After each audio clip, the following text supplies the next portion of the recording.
Badminton Association of Malaysia, BAM, is pleased to announce the appointment of Dan Marsh, you all know already, no?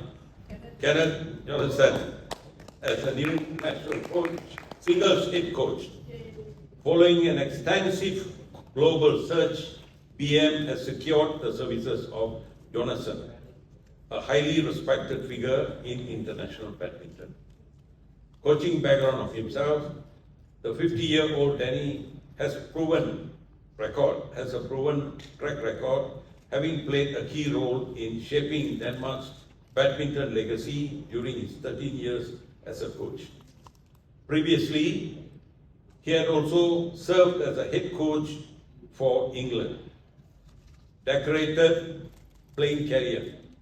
Jonathan, a former world number 2 in men's single, won prestigious titles such as the German, Korean, Dutch and Singapore Open during his playing career.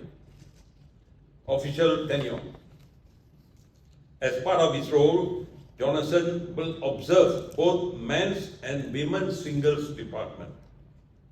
He will collaborate closely with Mr. Raksi Manaki to devise a comprehensive long-term development plan for Malaysia singles program.